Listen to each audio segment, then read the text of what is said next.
이 시간 저희가 제이슨 업튼 세미나 다녀왔잖아요. 그때 우리 윤정 간사님이 제 옆에 앉아 있었는데 저는 말씀을 들으면서 야, 이 말씀은 우리 윤정 간사를 위한 말씀이다. 저도 말씀을 은혜를 받았거든요. 근데 은혜를 받고 말씀을 먹으면서 생각했어요. 이 말씀은 우리 윤정 간사를 위한 말씀이다. 말씀이 가끔 여러분 맞춤형으로 나한테 꼭 맞는 말씀이 있을 때 있죠. 근데 제가 끝나고 나서 물었어요. 그 집회 장소를 나오면서 여태까지 갔던 세미나 중에 베스트였지. 그랬더니 그렇대요. 많은 어떤 집회와 컨퍼런스를 갔지만 가장 좋은 집회였다고 얘기를 하더라고요. 그래서 우리 간사님의 맞춤형 세미나에 잘 다녀오신 우리 간사님께서 제이슨인가요? 갑자기 제이슨이죠. 갑자기 이름이 왜 이렇게 바뀌지? 제이슨 업튼 를 통해서 받은 은혜들을 이 시간 간증하실 때 큰 박수로 환영해 주십시오.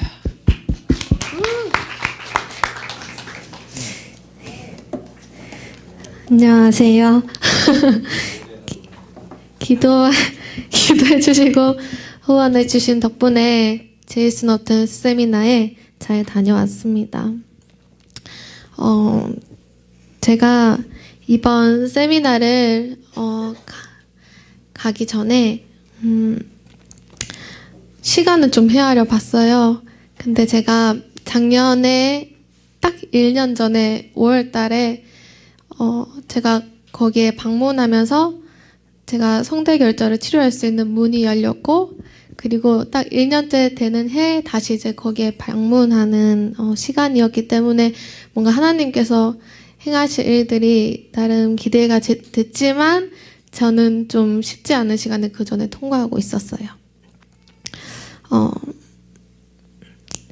제가 작년에 그곳에 방문하면서 생각지도 못한 만남의 문을 하나님께서 열어주셔서 치료를 받게 되었잖아요. 그러면서 제 안에 이제 예배자로서 새롭게 되는구나, 주님이 내 삶에 새 일을 행하시는구나 하고 참 기뻤습니다. 그런데 기쁨도 잠시 저는 1년 동안 기쁜 터널의 시간을 통과하게 되었습니다. 제가 이 1년 동안의 시간들을 나누려고 하는데, 저는 기도 노트를 쓰기를 참 좋아하는 사람인데요. 제 기도 노트를 살펴보면 제가 주님과 함께 걸어온 여정들을 이제 알 수 있어요. 저는 제가 생각하고 느끼고 모든 것들을 기도 노트에 적으면서 기도하는데, 필요를 구하는 기도부터, 그리고 그날 하루에 있었던 일 중에 가장 기억나는 일도 적기도 하고요. 그리고 제가 가진 문제에 대한 정직한 고백도 거기에 적고, 그러니까 제가 느끼고 생각하는 모든 감정을 제가 기도 노트에 적으면서 항상 주님 앞에 기도를 했어요. 그렇게 하루에 많게는 2-3장씩 적어가던 날도 있었고, 주님께 그렇게 적으면서 제 마음을 이렇게 올려드렸을 때 항상 주님은 새로운 관점을 열어주시거나 계시를 부어주셔서 제 기도를 들으시고 말씀하셨어요. 그래서 문제가 생기면 무조건 하나님 앞에서 얘기하고 내가 끝까지 쇼부 본다 하고 이제 반응하는 것이 제가 주님께 이제 반응하는 방식이었어요. 이런 방식이 주님과의 관계 속에 더 깊이 들어가게 했고, 주님은 제가 가진 문제를 해결할 수 있는 해답이 되어주셨어요. 그렇게 1년에 기도 노트를 쓰면 2-3권씩 이렇게 쓰고, 제가 저기 대안학교 서재에 차곡차곡 이렇게 쌓아놓은 기도 노트들이 지금도 있습니다. 그런데 지난 1년간 저는 기도 노트를 한 권도 쓰지 못했어요. 하루에 2-3장씩 쓰던 제가 일주일에 이제 설교 노트를 쓰는 것 외에는 기도 노트를 사용하지 않았어요. 기도 자리에 앉아서 가장 먼저 하는 게 날짜를 적어요. 2019년 몇 월 며칠 적어요. 그렇게 적으면서 기도 자리에 앉았지만 주님께 제 안에 있는 제 마음속에 있는 이야기를 털어놓지 못한 채 그냥 날짜를 지우고 그냥 덮는 일이 되게 많았어요, 제 삶에. 그러면서 그렇게 기도 노트를 덮고 그 기도 자리에서 일어나던 시간들이 참 많았는데, 그만큼 제 삶에 기도가 막히면서 주님과의 관계가 막히기 시작했고, 기도가 막히니까 예배가 막히고, 예배가 막히니까 모든 사역들이 막히고, 사람들과의 관계가 다 막히기 시작했습니다.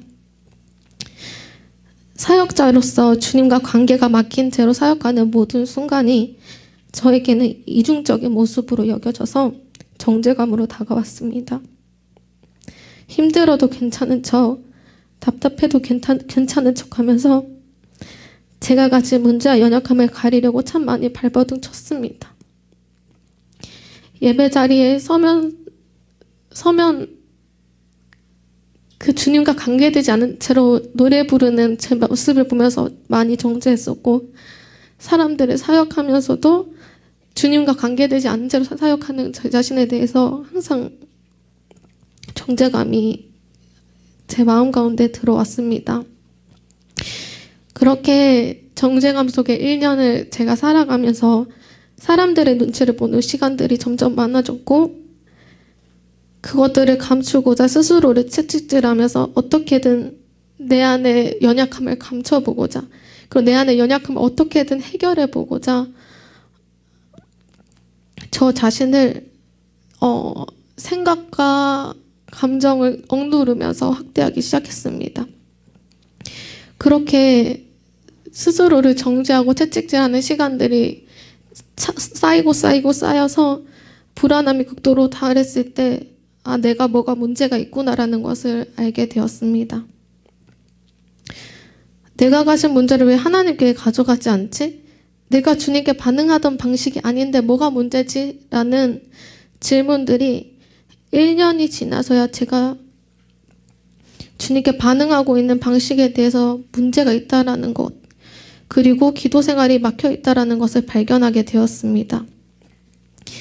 내 연약함을 가릴 뿐만 아니라 하나님께 가지고 가지도 않고 있는 저 자신을 발견하면서 제 안에 잘못된 패러다임이 있었다는 것을 알게 되었어요. 작년에 1년 전에 제가 성대 결절 치료받는 그때에 제 안에 이제 하나님께서 가장 이제 크게 자리 잡고 있었던 어떤 두려움의 문제를 뽑으셨어요.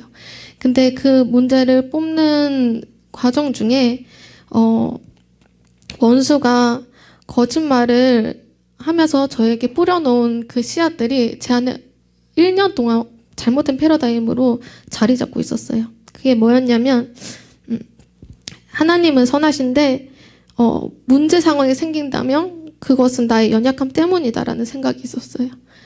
그러면서 내가 가진 문제는 나의 연약함 때문에 생기는 거니까 하나님이 선하시지 않다고 이야기하는 것은 죄라는 생각이 제 안에 박혀 있었어요. 사실 정직한 기도, 내 삶에 이해되지 않는 순간들을 하나님 앞에 기도할 때는 하나님 나 이해되지 않아요. 하나님 뭔가 내 삶에 선하신 일을 행하지 않는 것 같아요. 라고 이렇게 고백하면서 정직한 기도를 하게 되는 건데, 제가 주님께 오랫동안 그렇게 이제 기도했었는데 이 마귀가 뿌려놓은 거짓말로 인해서 제가 제 삶에 이해되지 않는 문제를 가지고 하나님 앞에 고백하는 그 기도문이 막히게 되었습니다. 그래서 1년 동안 하나님께 제가 만난 모든 문제들을 가져가지 않았고, 내 삶에서 만나는 문제 상황은 나의 연약함 때문에 생긴 것이라는 생각에 자기 정죄하며 스스로 이것을 감추고 해결해 보고자 노력하고 애썼다라는 것을 제가 알게 되었습니다. 근데 제가 1년 동안 그렇게 살았다는 것을 알게 되었을 때는 이미 자기 정죄를 넘어서서 자기 자신에 대한 분노로 가득 차버린 상태였습니다. 나는 이것밖에 안 되는구나. 내가 할 수 있는 것은 아무것도 없구나. 나는 문제투성이구나. 하나님이 너무나도 멀게 느껴졌던 1년의 시간들, 부르심에 대한 의심과 당장이라도 다 그만둘 수 있을 것 같다라는 마음까지 차올랐을 때 진짜 사람이 이러다 미칠 수 있겠구나라는 생각이 나중에 들더라고요. 그렇게 마귀가 뿌려놓은 거짓말에 속아 잃어버린 1년이라는 시간에 대한 억울한 마음이 올라왔어요. 많은 사람들이 믿음으로 전진할 때 저는 항상 정체된 것처럼 느껴졌고 오히려 뒤로 밀려나가는 것 같다라고 생각이 들었어요. 하나님은 여전히 선하신데 마귀에게 속아 그렇게 반응했던 나 자신에 대한 분노가 계속해서 올라왔습니다. 제이슨 업튼 세미나에 가기 전 이틀 전날 밤에도 꿈을 꿨는데 제가 세미나 장소에서 분노하고 있는 꿈을 또 꾼 거예요. 그러면서 가지 않고 싶은 마음도 많이 올라왔었어요. 그런 상태로 제가 세미나에 참석하게 되었고 첫 세션을 시작하는 예배 때도 마음 문이 열리지 않는 상태로 앉아 있었어요. 제이슨 업튼이 나와가지고 되게 찬양 부르면서 말씀 설교하는 게 되게 좋고 신선했는데 저는 제이슨 업튼 목사님의 얼굴도 보지 않은 채로 그냥 설교를 받아 적기만 했어요. 근데 목사님 설교 맨 처음에 했던 말씀이 뭐냐면 생각을 두려움에게 두지 말고 소망에게 두라는 거예요. 우리는 많은 생각들을 앞으로 일어나지 않을 일에 대한 두려움에 두려움에게 많은 생각들을 준다는 거예요. 근데 그 생각의 기회를 소망에게 두라고 이렇게 얘기하면서 뭔가 제 생각을 만지기 시작을 했어요. 그렇게 말씀 한마디 한마디 제 심령을 쿡쿡쿡쿡 이렇게 들어오면서 제 생각이 딱 바뀌었던 게 뭐냐면 1년 동안의 시간이 저는 정말 지우고 싶은 시간이라 생각했고 빼앗겼던 시간을 생각했고 돌이킬 수 없는 시간들이라고 생각했어요.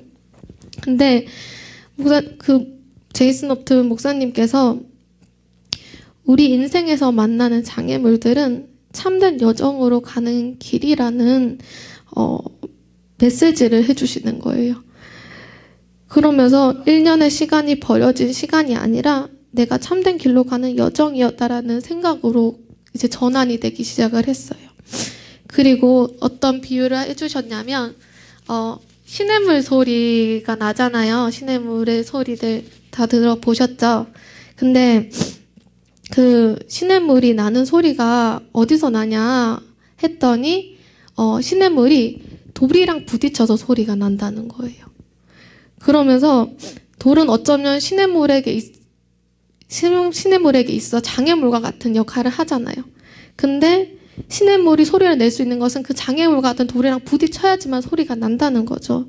그러면서 제가 내가 만나는 그런 장애물이 새로운 소리를 낼 수 있는 어떤 매개체가 되는구나라는 생각이 들면서 지난 1년이란 시간에 대해서 뭔가 새로운 시각으로 그 시간들을 바라보게 되더라고요. 이게 내가 가장 좋은 길로 가는 시간들이었고 그 장애물들이 오히려 내 안에 새로운 어떤 소리, 새 노래가 터져 나오는 어떤 기회가 되는 시간들이었구나라는 것들을 받아들이게 되었어요. 그러면서 이제 말씀을 들으면서 고개를 이제 숙이고 이렇게 적는데 점점 고개가 올라가는 거예요. 점점 목사님을 보게 되고 점점 말씀이 들어오고 마음 문이 열리기 시작했어요. 그러면서 이제 나는 돌이라는 장애물, 내 삶의 연약함, 문제를 피하는 것이 아니라 그 속으로 들어가서 정말 내 삶의 새 노래를 터뜨려야 되겠다. 이런 마음을 갖게 되었습니다. 그리고 그날 진짜 모든 말씀, 전도사님 말씀하신 것처럼 저한테 다 하시는 말씀 같았어요. 그리고 마지막에 밤에 어떤 말씀을 또 해주셨냐면 한계는 상황을 통해서 생기는 게 아니래요. 한계는 장소에 따라서 생기는 게 아니고 한계는 내 생각 안에서만 생긴다는 거예요. 그러면서 한계는 내 안에 있는 것이 장소에 있는 것이 아니다. 내 생각을 이제 넓히는 말씀을 해주시면서 1년 동안 멀리 떨어져 있는 것만 같아 주님이 계속 나한테 말씀하시는구나. 이런 마음을 받으면서 점점 제 마음이 녹아지기 시작을 했어요.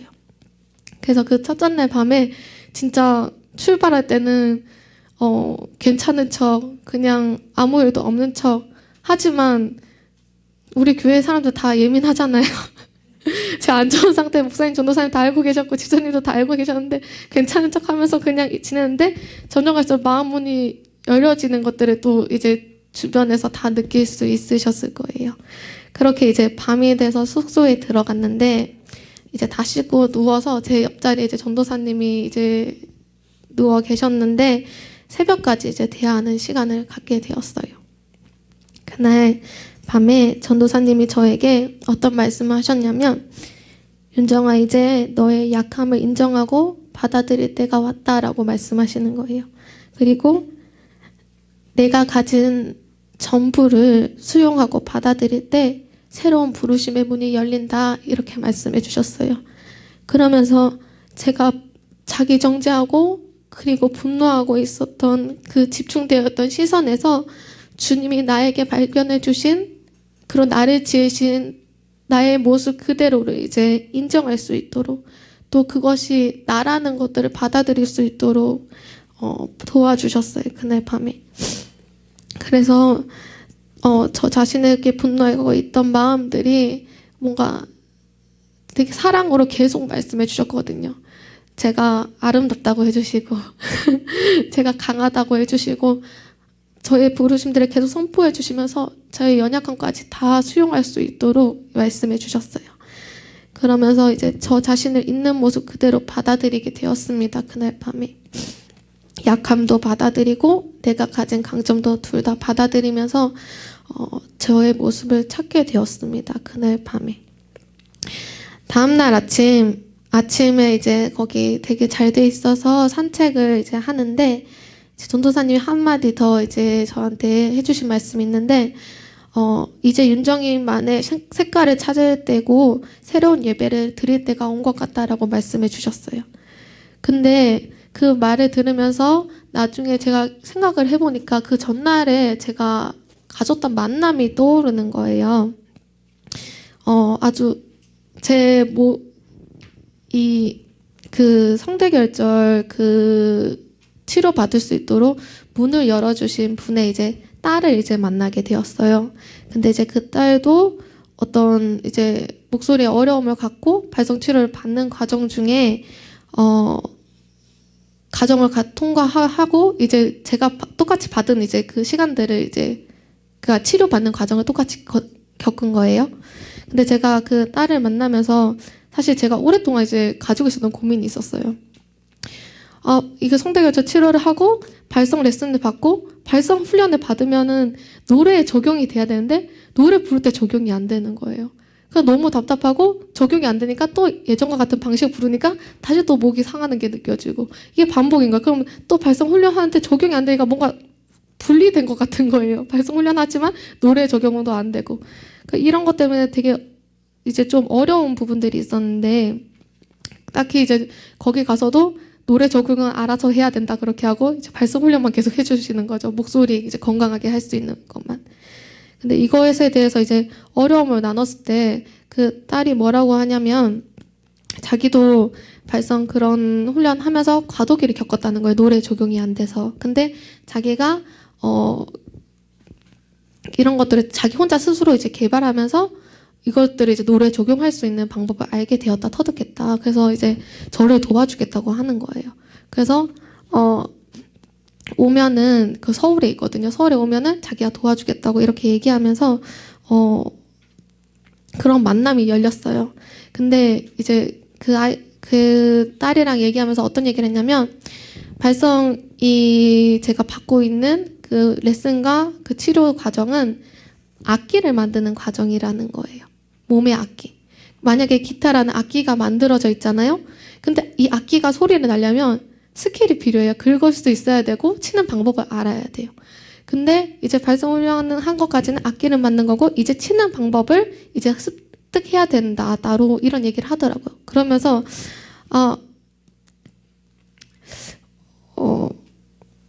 이 만남 자체가 이제 전도사님이 말씀하신 말이랑 연결해 봤을 때 굉장히 예언적인 만남이라는 마음이 들었어요. 지난 1년이라는 시간은 저 자신을 찾는 시간이었거든요. 그리고 저의 연약함과 강함을 다 받아들이고 수용해야 하는 어떤 1년의 시간들이었고, 저라는 악기를, 하나님이라는 악기를 만드는 시간을 1년 동안 통과했고, 이제 그날 아침에 전도사님이 이제 너만의 예배, 너만의 색깔을 찾을 때가 됐다라고 했을 때, 아, 이제는 악기가 만들었으면 연주해야지, 연주하는 스킬을 만들어야지, 이제 새로운 나의 색깔을 찾을 때가 왔구나라는 것들을 알게 되었어요. 그래서 이 만남이랑 다 연결이 되면서, 아, 진짜 이제 나만의 색깔을 낼 차례구나, 나만의 소리를 낼 차례구나, 이제 내 삶에 새로운 부르심의 문이 열릴 때구나라는 것들을 알게 되었습니다. 그러면서 마지막 이제 밤이 됐을 때, 저는 이게 마지막에 하나님이 주신 이제 좀 마음의 터치가 그날 밤에 있었는데요. 제이슨 업트 목사님의 딸이 어렸을 때 이제 영어, 외국인이니까 영어 가지고 스펠링 공부를 하는데 사랑이란 단어를 계속 적었대요. 그럼 LOVE 이렇게 계속 적잖아요.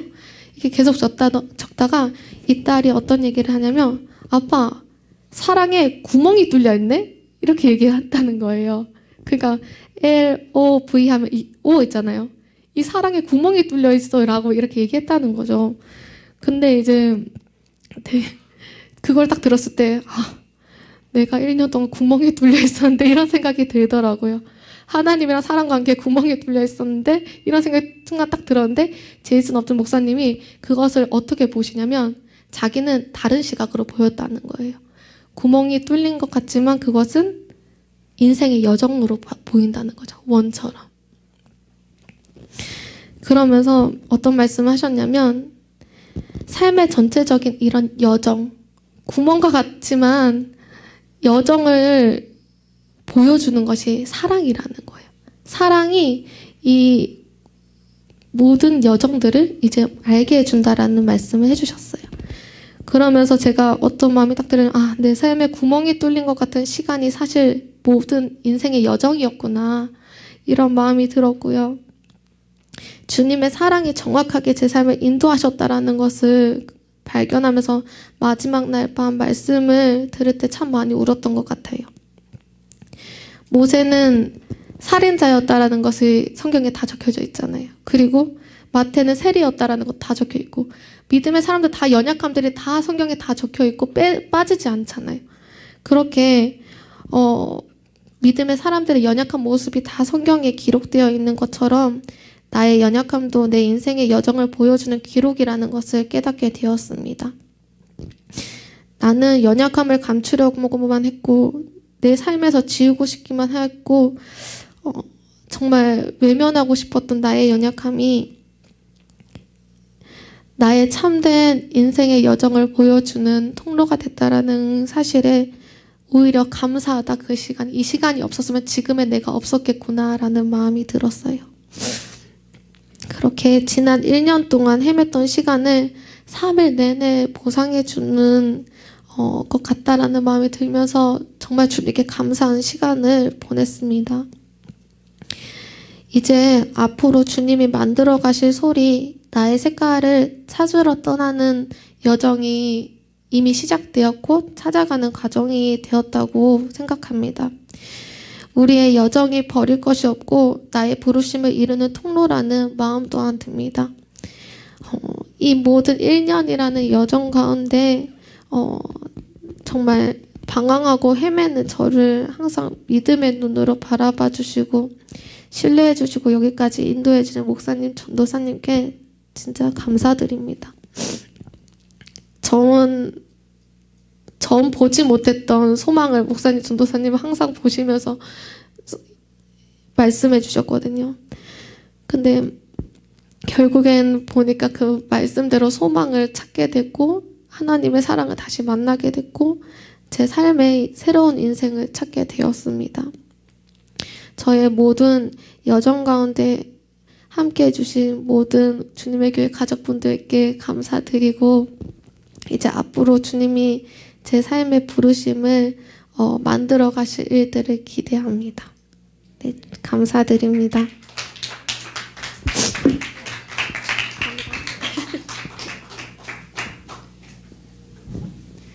간증 잘 들으셨어요?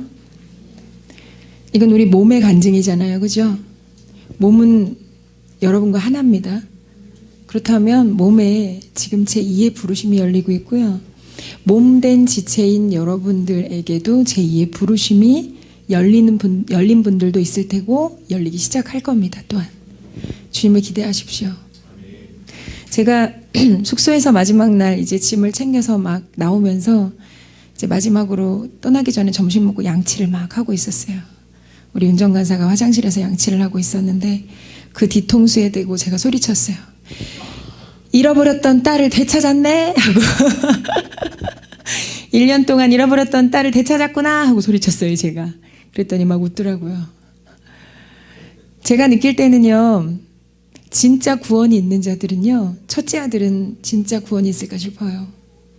둘째 아들은 진짜 구원이 있어요. 돌아오면, 돌아오고, 돌아와야 하나님 사랑을 알아요. 근데 제가 보니까 동영이처럼 아주 이 적극적인 탕자도 있고 우리 윤종간사처럼 아주 소극적인 탕자 아닌 것 같은 탕자들이 또 있더라고요. 어찌됐든 간에 우리 인생 여정 가운데 하나님께서 사랑으로 주님을 만날 수 있도록 허락된 시간들이 있는 것 같아요. 그리고 우리 간사님이 표현했던 것처럼 그 시간은 구멍 같고 뻥 뚫린 것 같고 뭔가 바람이 쉥쉥 통하는 헛된 시간 같지만 그 제이슨 업튼이 표현했어요. 서클이다. 서클은 돌아오잖아요. 이렇게 돌아서 원. 그러니까 이 구멍이라고 느껴진 이것이 서클이라는 거예요. 인생의 여정. 다시 이렇게 원점으로 돌아온다는 거예요. 하나님이 다시 보고 계시다가 돌이킨다는 거죠. 나는 헛된 길로 가지만 하나님은 나를 붙잡으셔서 부르심으로 다시 컴백시키신다는 거예요. 자, 우리 옆에 분에게 한번 축복합시다. 하나님이 당신의 손을 잡고 계십니다. 하나님이 당신의 손을 놓지 않으십니다. 여러분, 우리 인생 가운데 제가 보니까 하나님의 함께하심, 임마누엘이 믿어지면요, 그 인생은 아주 강력해져요. 그리고 그 임마누엘의 계시 깊이만큼, 믿어지는 뿌리만큼 인생의 돌파와 확장과 하나님을 닮은 위대함이 풀어집니다. 주님 함께하십니다. 식상한 말이라고 듣지 마시고 주님이 나에게 이걸 뼛속까지 심어주기를 원하시는 계시적인 말씀이라고 믿으시고 받으십시오. 주님이 나와 함께 하십니다. 주님이 여러분과 함께 하십니다. 우리 옆에 분에게 한번 믿음으로 선포합시다. 주님이 당신과 함께 하십니다. 주님이 당신과 함께 하십니다. 주님이 당신의 손을 꼭 잡고 계십니다. 주님이 당신의 손을 절대 놓지 않으십니다. 당신이 놔도 놓지 않으십니다. 나는 사랑의 구멍을 내도 주님은 원점으로 돌이키십니다. 주님은 우리 인생의 손을 잡고 계세요. 주님은 여러분의 손을 잡고 계십니다. 여러분이 느끼든 느끼지 않든 상관없어요. 느끼면 더 좋겠죠. 파워풀한 인생을 주님의 함께 하심이 느껴지고 믿어지면 더 놀라운 삶을 살겠죠. 근데 여러분이 느껴지지 않아도 주님은 여러분을 향해 잡은 손을 절대 놓지 않으세요. 떠나거나 버리지 않으십니다. 고와 같이 버려두지 않으세요. 주님이 여러분과 함께 하십니다. 주님이 나와 함께 하세요. 주님이 내 인생 가운데 함께 하세요. 저는 오늘 주님께서 감사의 축복에 대한 메시지를 나누라고 하시는 것 같아요.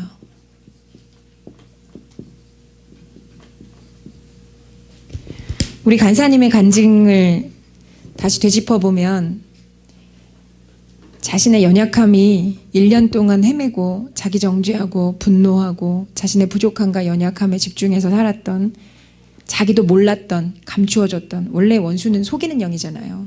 거짓말쟁이고. 그래서 그와 같은 삶을 1년 동안 돌이켜보고 하나님과의 관계가 막혀 있었다는 걸 깨닫고 굉장히 화가 났다는 거죠. 그리고 분노했다는 거예요. 그리고 자신의 연약함 때문에 더 화가 난 거예요. 근데 그 세미나 장소에 가서 하나님을 예배하고 말씀을 들으면서 자신의 연약함을 받아들이기 시작한 거예요. 사랑의 터치 가운데 자신의 부족함을 그대로 자기 모습으로 받아들이기 시작한 거예요. 여러분들 잘 들으세요. 우리는 내가 강하고 잘난 모습만 나이기를 원하잖아요. 여러분 안 그러세요? 강하고 잘난 모습이 나이기를 원하죠. 온전하고 부족함이 없는 내가 되기를 원해요. 그죠? 근데 제가 여태까지 만난 사람들 있잖아요. 100% 잘난 모습만 있는 사람은 한 사람도 없었어요. 잘난 모습이 있어요. 근데 못난 모습도 있더라고요. 그건 제 안에도 있고요. 여러분 안에도 있어요. 근데 제가 느낄 때는요. 부르심이 스타팅 되는 때는 언제냐면 내 안에 있는 잘난 모습과 내 안에 있는 못난 모습을 다 나에게 주신 것으로 받아들이고 감사할 때. 왜 감사할 수 있어요, 우리가? 못난 모습까지? 여러분들 못난 모습 때문에 주님께 달려오신 거 아니에요, 여기까지? 저는 그랬어요. 저는 제 안에 있는 외롭고 버려진 것 같고 혼자인 것 같고 두려움의 이 문제를 어떻게 해결할 수가 없어서 주님께 반응하기 시작했어요. 여러분들 안에 있는 그 못난 모습 때문에 여러분들 주님께 방향을 틀고 주님께 막 때로는 다른 박질에서 달려가지 않으세요? 마음이 상해서? 그리고 주님이 그 모습을 계속 거두어 가시잖아요. 그리고 변화시키시고 언젠가는 완전히 제로가 돼서 사라질 때가 올 거라고요. 그래서 이 못난 모습이 연약한 모습이 부족한 모습이 주님께로 가는 기폭제예요. 제가 윤성간사랑 다음날 아침에 산책을 하면서 거기 계곡물이 흐르고 있어요. 물소리가 참 새롭게 들리더라고요. 처음으로 생각했어요. 아, 저 밑에 자갈이 없으면 소리가 안 나겠네. 그냥 바닥이 매끄럽기만 하면 물소리가 안 들리겠네. 자갈들이 있어서 저런 소리가 나는구나. 여러분 계시록에 보면 물소리를 많은 물소리라고 표현하죠. 맑은 물소리가 아닙니다. 여러분 대충 읽어서 맑은 물소리라고 읽고 계시는 분 혹시 없나 모르겠네. 전 처음에 맑은 물소리인 줄 알았어요. 근데 읽다 보니까 많은 물소리예요. 근데 생각해 보니까요. 이 물소리를 가만히 이 시냇물 소리나 계곡물 소리를 들어보시면요. 소리가 되게 많아요. 자갈들이 되게 많은 거예요. 크고 작은. 여러분들 인생에 많은 물소리를 내시려면 많은 장애물들 만나셔야 돼요. 그리고 인생에 여러분이 가진 많은 연약함들이 그 소리를 내게 하는 거예요. 그 창조적이고 새롭고 세상에 없는 그 소리가, 그 보이스가 우리가 인생 가운데서 만나는 그 장애와도 같은 크고 작은 돌멩이들을 통해서 그 돌을 쓸면서 소리가 날 때 그게 없으면 소리가 안 나요. 그때 창조적인 소리가 나는 거예요. 그러니까 여러분이 지금 가진 여러분의 연약함 있죠? 그게 뭔지 아세요? 여러분에게 창조적인 보이스를 내기 위해서 하나님이 장착해 두신 장치예요. 그 소리 때문에, 그것 때문에 여러분은 하나님의 보이스로 소리를 내실 거예요. 여러분이 가진 그 연약함과 그 부족함 때문에 여러분은 세상이 감당 못할 보이스로 소리를 내실 거예요. 하나님의 소리를 바라시게 될 거예요. 그것 때문에. 여러분이 장애라고 느끼는 그거. 여러분이 부족함과 연약함이라고 느끼는 그것 때문에 여러분은 창조적인 소리를 내실 거예요. 창조적인 노래를 부르실 거라고요. 그래서 이 시즌은요. 여러분이 나를 그대로 수용하시는 시즌이에요. 윤정간사님처럼. 나를 그대로 내 잘하는 거, 내 못하는 거 다 그냥 그대로. 때로는 어떤 분들은요. 부모님이 수치예요. 근데 부모님은 또한 나의 분신이고 자녀도 나의 분신이죠. 어떤 분한테는 자녀가 수치일 수도 있죠. 내 생각과 내 뜻대로 또 맞지 않으니까. 근데 그 모습 그대로 수용하시는 거예요. 그 모습 그대로 받아들일 때 나를 받아들이는 게 돼요. 여러분들 이 시즌 그와 같은 기름 부음이 부어지기 시작했는 줄 믿어요.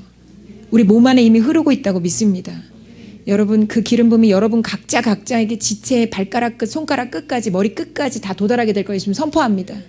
그래서 여러분들의 삶에 새로운 하나님이 주시는 부르심의 문이 열릴 걸 선포합니다. 두 번째 부르심이 열릴지어다. 두 번째 부르심이 열릴지어다. 그리고 이 부르심을 찾고 나아가는 자들 가운데 새로운 깊은 정체성이 뿌리내리고 확장되는 시간이 될 걸 선포합니다. 여러분 축복합니다. 여러분이 누군 줄 알고 여러분이 그 모습 그대로 여러분이 받아들이면요, 여러분 한 분 한 분 굉장히 찬란한 빛깔을 낼 수 있어요. 아무도 내 흉내 못 내요. 아무도 나처럼 못해. 그쵸, 연 집사님? 아무도 나처럼 안 생겼어. 난 정말 독특하고 특별해요. 거기서 제이슨 업튼이 그런 말을 했어요. 어떤 멘토 되는 90세 된 목사님이 제자들을 모아놓고 거위 소리가 너무 아름다워 하시더래요. 여러분 거위 소리 아세요? 좀 거위 소리는 잘 못 들어본 것 같지만 오리 비슷하지 않나요? 꽉꽉 하겠죠? 거위 소리를 들으면서 아름답다고 생각해 보신 적 있으세요? 근데 거위 소리가 왜 아름답다고 설명했냐면 독특하기 때문에. 여러분만이 가진, 우리는 이런 게 있어요. 내가 이 사람들과 다른 내 모습을 받아들이기가 너무 어려워서 이 사람들이 입는 나한테 맞지도 않는 옷을 막 갖다가 꾸겨서 막 입어. 내 스타일도 아니고 내 체형도 아닌데. 그리고 다른 사람이 되려고 그래. 거위인데 거위의 아름다움 모르는 거예요. 그래서 자꾸 자기를 잃어가요. 자기도 안 기뻐. 나한테 안 맞는 옷 입고 다니는데 이러고 다니는데 기쁘겠어요, 인생이? 안 기뻐요. 근데 나는 거위 목소리를 가졌고 거위 소리로 노래하고 거위처럼 생겼고 거위처럼 산다고 하는 걸 그냥 그대로 믿고 받아들이잖아요. 나는 나야. 그러면 여러분들 굉장히 아름다움이, 생기가, 기쁨이 여러분들 가운데 회복될 거예요. 그리고 이게 여러분의 부르심에 여러분이 생긴 모양이, 여러분이 생긴 모양 있죠? 그 독특한 모양이 여러분의 부르심이에요. 그리고 그 독특함대로 여러분만이 잘하시는 게 있어요.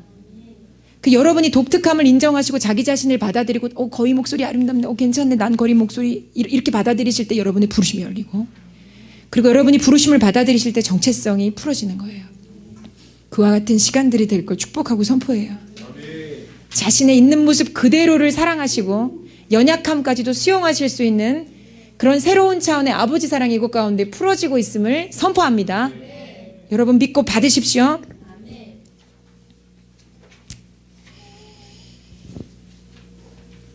여러분, 나는 내 모습이 너무 마음에 안 들어. 그래서 나는 저 집사님처럼 되고 싶어. 이러면 그 사람 마음이 어떨까요? 행복할까요? 생각해 보세요. 나는 내 모습이 너무 마음에 안 들어. 난 그래서 저 형제처럼 되고 싶어. 그래서 저 형제가 하는 걸 막 다 따라서 해. 옷 입는 스타일부터 뭐 헤어스타일, 말투 막 이런 거 다 따라서 해. 그 사람 행복할까요? 그럼 어떨까요? 그 사람의 인생이 꿀꿀하겠죠? 우울하겠죠? 기쁨이 없겠죠? 왜 그럴까요? 자기가 아니니까. 그럼 생각해 볼게요. 내가 내 있는 모습 그대로를 다 받아들이기 시작했어. 윤정관 사님처럼 나 자신의 잘하는 모습도 나고, 하나님의 은혜로 주신 거니까 이것도 나고 기쁘고, 그리고 나 자신의 못하는 모습도, 이것이 결국은 내 인생의 창조적인 소리를 내도록 나를 도울 거니까, 그리고 주님께로 더 가도록, 주님을 의지하도록 도울 거니까 그냥 그대로 그걸 많은 물소리를 낼 수 있는 자갈들로 내 인생에 받아들이기 시작해서 이거 나구나, 이게 나구나, 이게 나구나, 감사해요 주님. 그러면 그 사람 인생 어떨까요? 생각해 보세요. 어떨지. 슬플까요? 화가 날까요? 기쁨이 넘치겠죠? 감사가 넘치겠죠? 자, 제가 지금 보니까 감사가 좀 이렇게 사그라드시는 얼굴 있으세요? 그런 분들의 대표적인 특징은 내가 마음에 안 들어. 기쁨이 없으신 분들, 감사가 뭔가 소멸돼 가고 계시는 분들 대표적인 특징은 내가 마음에 안 들어. 아우, 난 자격이 없어. 수치스러워. 내 인생 싫다. 이런 생각하면 우울해져요. 근데 나는 내가 좋아. 제가 카톡 대문 사진에다가 사진을 하나 올리고 뭐라고 올려놨냐면, 나는 나일 때 행복하다, 이렇게 올려놨어요. 제가 필리핀에 가서 사도적 추진력과 리더십이 제 거라는 거를 깨달았다 그랬잖아요. 난 추진력과 리더십을 가진 여장부야. 이걸 깨달았다 그랬잖아요. 그 제가 사진을 어떻게 올릴까 하고 보다가 보니까 제가 대포 앞에서 찍은 사진이 있더라고요. 대포 앞에서 핑크색 옷을 입고 찍은 사진. 이건 대포 앞에선 신부야. 그래, 나한테는 이게 다 있어. 나는 부드러운 신부의 영성과 이 강력한 이 군인의 영성이 내 안에 다 있어. 그래, 난 주님의 신부야. 그래서 카톡 대문 사진에다 그걸 딱 올려놓고 나는 나일 때 행복하다. 이렇게 올려놨어요. 저도 절 찾은 거예요. 제 부르심을 찾은 거예요. 여러분이 여러분을 그 흠집까지도 나인 걸 그냥 그대로 수용하시잖아요. 그럼 여러분 안에 기쁨이 먼저 터져요. 그리고 내가 기쁘잖아요. 내가 그냥 수용이 되면 진짜 감사해, 인생이. 내 코 납작한 것도 감사해. 저 목사님이 제 코 납작하다고 맨날 놀리거든요. 그래서 제가 뭐라고 얘기하냐면 목사님 코를 향해서는 허우대는 멀쩡한데 실용성이 떨어진다고 얘기해요.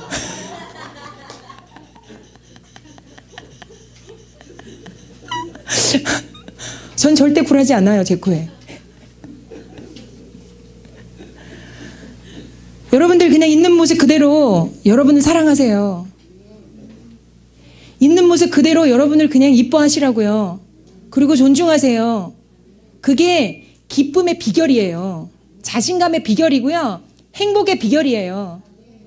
인생 80 안팎의 이 짧은 인생, 풀의 꽃 같고 잠깐 있다 없어지는 안개 같은 인생 왜 꿀꿀하고 우울하게 살다가요? 기쁘고 행복하게 살다 가야지. 그리고 우리는 기쁘고 행복할 수 있는 충분한 이유와 여건이 돼요. 예수 보혈 십자가가 이미 우리 안에 있어요. 그러면 예수님과 함께 꿀꿀한 인생을 사시면 안 되죠.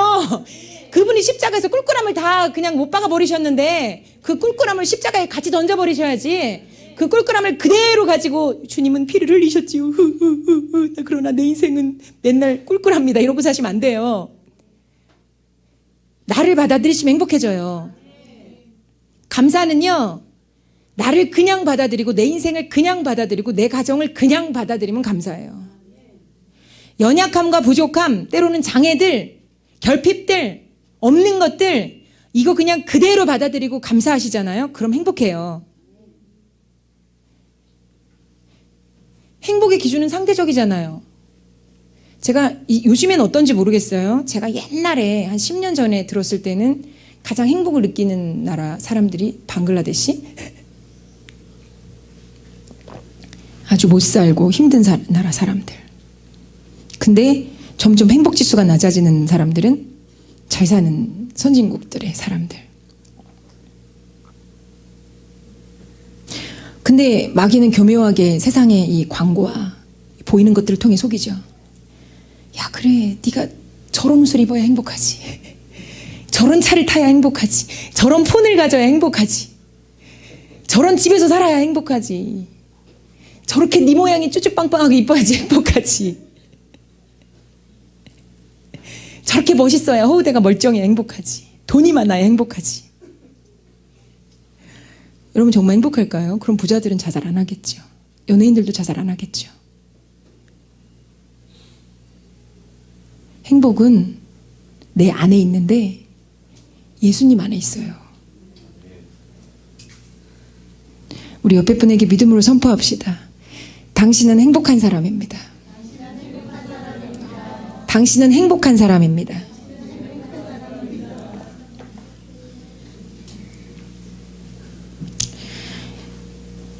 어저께 주리 집사님 그 사업장 신방 예배를 요즘에 계속 하고 있어요. 사업 시작을 하시려고. 근데 신방을 가기 전에 제가 기도를 하는데 환상을 하나 보여주셨어요. 뭐냐면 주님이 작고 부드러운 소를 가지고 집사님 집에 있는 집기들 이렇게 다 털어내시는 거예요.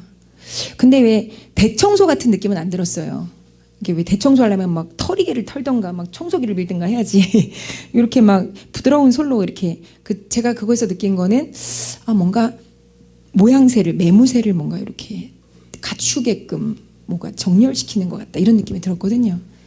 그래서 뭘 해야 되나 하고 성령을 구하면서 같이 이제 저희 중보자들하고 같이 기도를 풀어가는데 마지막에 주님이 시키신 게 뭐냐면 감사였어요. 그래서 감동에 따라서 돌아가면서 감사를 표현하십시오. 그래서 각자가 마음에 오는 대로 감사를 구체적으로 세부적으로 다 고백하셨어요. 그때 같이 가셨던 분들 다 감동 있지 않으셨어요? 그죠? 그러면서 감사를 이렇게 풀어내고 났는데 주님이 뭐라고 하시냐면 감사로 정렬되었다 하시는 거예요. 정렬은 뭐예요? 제자리에 딱 세우는 거죠. 매무새를 갖추는 게 뭐예요? 모양새를 갖춰서 입히는 거잖아요, 옷을. 그러면서 야, 감사가 제자리를 찾게 하는구나. 근데 우리 현집사님이 같이 가셨는데 감동받으신 걸 마지막에 뭐라고 나누시냐면 감사로 재창조가 일어났다고 하시더라고요. 하나님 안에서 우리가 감사할 때 하나님이 우리를 정렬시키시고 하나님의 뜻 가운데 우리를 재창조하시는 줄 믿어요. 저는요, 주님이 지금 주님의 교회 가운데 새로운 차원의 감사를 풀어놓길 원하신다고 믿습니다. 여러분, 감사로 정렬되는 밤이 되실 수 있게 축복해요.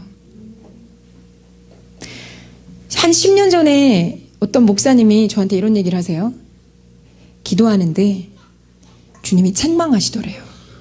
뭐라고 책망하시냐면 너는 왜 미래에 되어질 일들만 감사하냐? 그러시더래요. 그러니까 이분은 믿음으로 나름 되어질 일들을 감사하신 거예요. 그러면서 마치 이렇게 질문하시는 것 같았대요. 너는 여태까지 받은 게 없니? 넌 현재까지는 안 감사해? 왜 너는 네가 없다고 생각해서 꼭 필요한 것들만 감사하고 있니? 아마 그분이 이렇게 표현하진 않으셨지만 이런 얘기를 하고 싶으셨던 것 같아요. 그래서 회개했다고 얘기하시더라고요.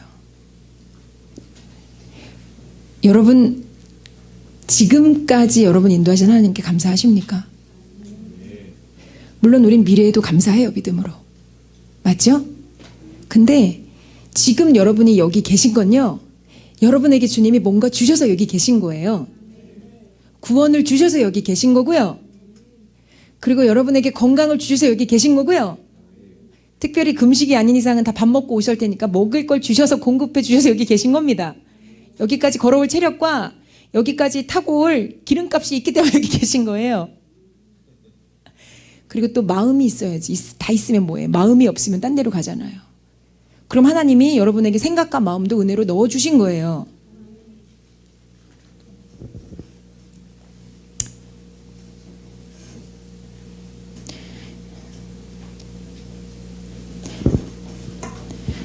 자, 여러분, 제가 감사의 두 가지 요소에 대해서 말씀을 드릴게요. 감사의 구성 요소.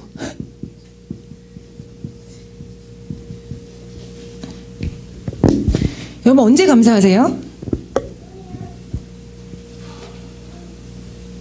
아무 때나 감사하세요? 성경 말씀처럼? 범사에 감사하십니까? 상식적인 걸 묻는 거예요? 언제 감사하세요?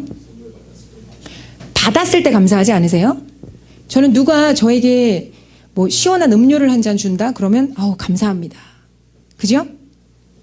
누군가 여러분에게 크고 작건 뭔가를 여러분에게 주면 여러분은 고마워 내지는 감사해요 하고 인사해요. 그죠? 그럼 감사는 언제 하는 거예요? 받았을 때 하는 고백이에요.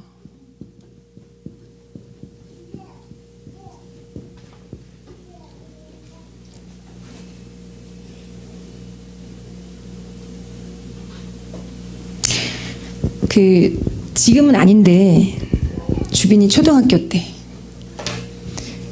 우리 주빈이가 한 4학년 때였나? 애가 범사에 감사가 없는 거예요. 맨날 이렇게 표정이 어둡고 툴툴거리고 불만 불평하고 마치 삶에 뭔가 굉장한 고충과 고뇌를 가진 사춘기가 시작되는 때가 아니었나 싶어요. 숨을 거 없어요, 주빈아. 너의 과거사야. 변화의 새 사람 됐잖아. 그래서 목사님하고 얘기를 하고 아마 성령님이 이렇게 하신 것 같은데 저희가 조치를 취했어요. 용돈을 끊었어요. 한 달 용돈을. 그리고 이렇게 얘기했어요. 네가 바른 태도와 바른 마음을 회복하지 않는 이상 용돈은 회복되지 않을 것이다. 네가 주님 앞에 마땅한 태도, 감사의 태도를 회복하면 그때 다시 용돈을 주겠다. 그리고 얼마나 걸렸는지 한 달은 아마 안 줬던 걸로 제가 기억을 하는데 차후에 용돈이 회복됐어요. 감동에 따라 이제 줘라 해가지고 다시 회복해서 줬거든요. 얼마나 감사를 표현하는지. 감사해요, 감사해요, 감사해요, 정말 감사해요.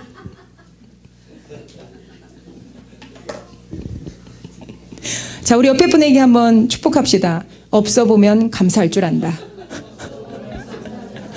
없어 보면 감사할 줄 안다.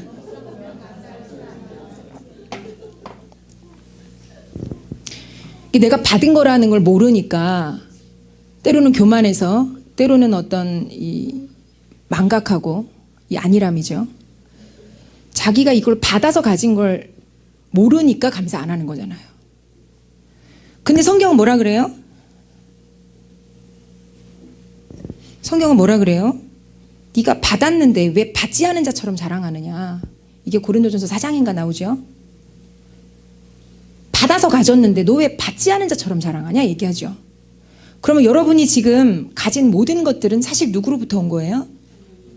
어떤 사람, 부모님이 줬든 어떤 일을 해서 돈을 버셨든 출처는, 공급자는 하나님이세요. 근데 지금 우리가 주빈이만 가지고 뭐라고 할 게 아니에요. 제가 보니까 혹시 이 모습이 저와 여러분 안에 숨어있는 모습 아니에요? 저는 필리핀에 갔는데 전기가 안 나오고 불이 안 나오니까 전기와 불이 너무 감사한 거예요. 전기와 물. 그 짧은 시간 물이 끊어지고 씻을 수 없다라고 느껴지는 순간 그 암담함. 그리고 그 짧은 순간 까맣게 전기가 나가버렸을 때 그 암흑. 근데 야, 내가 전기 나오고 물 나오는 것에 대해서 감사하는 삶을 살아오지 않았구나. 왜 우리나라가 헬조선이야? 이렇게 살기 좋은 나라가 어디 있다고. 진짜 살기 좋아요, 우리나라. 여러분 사시면서 전기 나가보신 저 진짜 어렸을 때 전기 나갔던 것 같아요. 한 수십 년 전에. 요즘은 전기 안 나가잖아요. 전기 나갔다가 난리가 날걸요? 전력이 이렇게 공급이 잘 되고, 우리 뭐 여기 물이 안 좋다 해도 물 다 연수돼서 나오잖아요. 진짜 석회가 가득한 물로 씻어보셨어요? 저는 필리핀에 가서 석회가 가득한 물로 씻어보니까 삼척의 물이 그립더라고요. 미끈덕 이 비누 거품이 안 닦여요. 놀라운 물이에요. 이런 거 우리 사실은 가진 거잖아요. 제가 없어 보니까 가진 걸 알겠더라고요. 가끔 아파 보면 우리 다시 역감사하잖아요. 되감사. 어떻게 감사해요? 아플 때? 그동안 건강했던 거 감사 안 하세요? 전 그러는데. 그리고 돈이 너무 없어 보면 이제 뭘 감사해요? 그동안 돈 주셨던 거 감사하죠? 되짚으면서.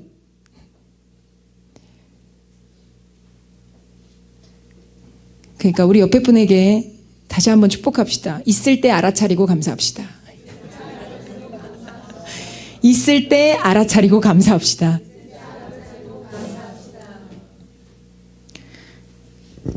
근데 사실 이거 뭐 제 얘기예요. 여러분 또 그러실 수도 있어요. 근데 저처럼 옆에 있는 사람, 뭐 배우자든 자녀든 사실 잘하는 건 별로 눈에 안 들어오잖아요. 그죠? 쟤는 왜 이것도 안 하고 저것도 안 하고 이것도 못하고 저것도 하라고 했는데 저것도 안 하고 이것도 안 하고 자고. 제가 어느 날, 이거는 진짜 수년 전 얘기예요. 이것도 이제 저희가 밤 기도를 하니까 애들이 먼저 가서 자잖아요. 근데 저희 아들들은 정말 스케일이 커요.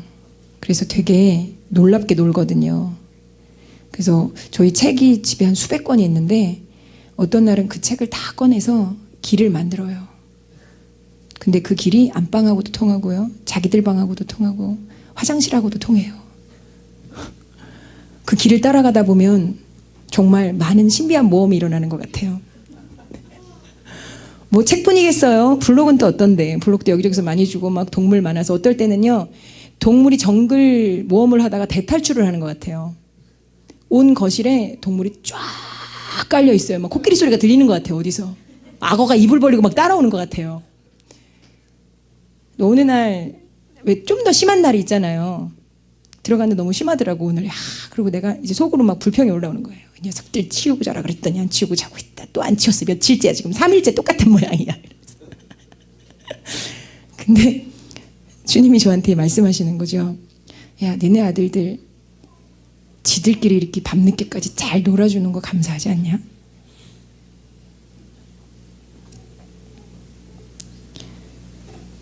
제가 그때 성령님이 하신 한마디를 듣고 정말 뒤통수를 맞은 것 같았어요. 야, 나는 얼마나 이 잔소리쟁이 엄마인가?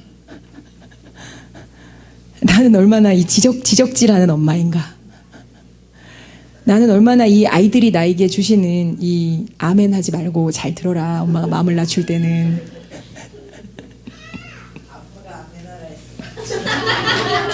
맞아.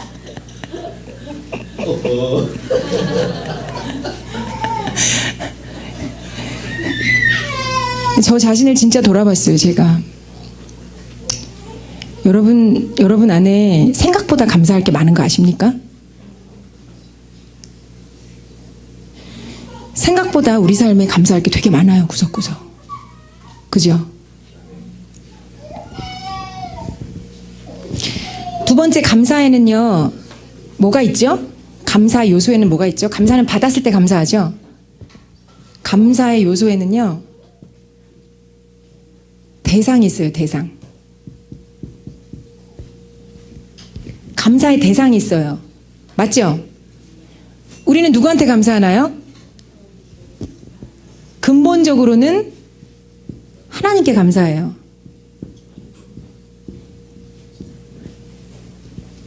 어떤 분이 지나가다가 나한테 맛있는 초콜릿을 하나 줬어요. 감사해요 하고 받지만 사실 우리 안에는, 우리 베이직에는 뭐가 있어요? 야, 하나님이 나한테 주셨구나. 하나님 감사해요. 이게 있잖아요. 첫 번째 저와 여러분들의 감사의 대상은 누구예요? 하나님이에요. 우리의 감사의 대상은 하나님이에요. 왜냐하면 하나님이 주셨기 때문에 내가 가지고 있어요. 맞죠? 우리 옆에 분에게 선포합시다. 하나님이 주셔서 나는 가졌습니다. 하나님이 주셔서 나는 가지고 있습니다.